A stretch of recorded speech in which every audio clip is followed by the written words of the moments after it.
सम्मान्य सभापति महोदय, उपस्थित समस्त गुरुजी और गुरुमा और मोर सहपाठी तथा समस्त बड़ और सान भाई भौणी मानू आज यही पवित्र गुरु दिवसर प्रीतिभरा सुअभिनंदन और शुभेच्छा।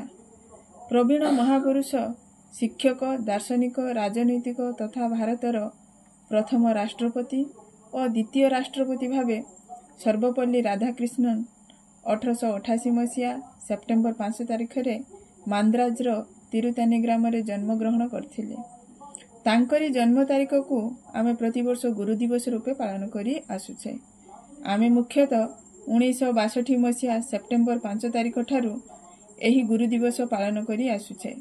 आज आमे एठारे आमर ज्ञानदाता भावरे सम्मानित शिक्षक माननकु श्रद्धा और सम्मान देवा पई पालन करुछु शिक्षक दिवस।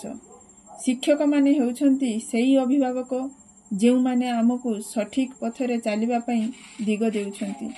सेमाने आम मन मध्यरे ज्ञानर अग्नि को प्रज्वलित करंती एवं आमर अज्ञान रूपक तिमिर को ध्वंस करिबारे पथ प्रदर्शक होइथांती।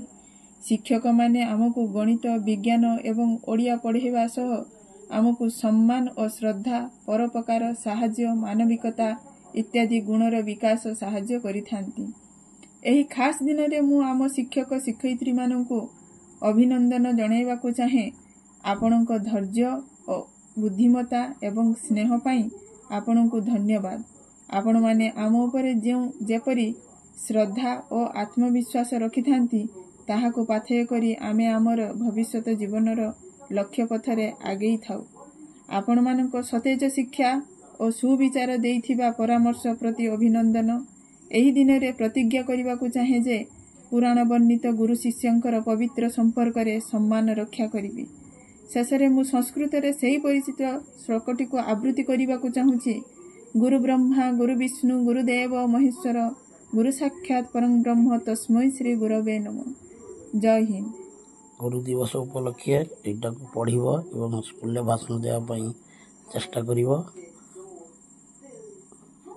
Thank you.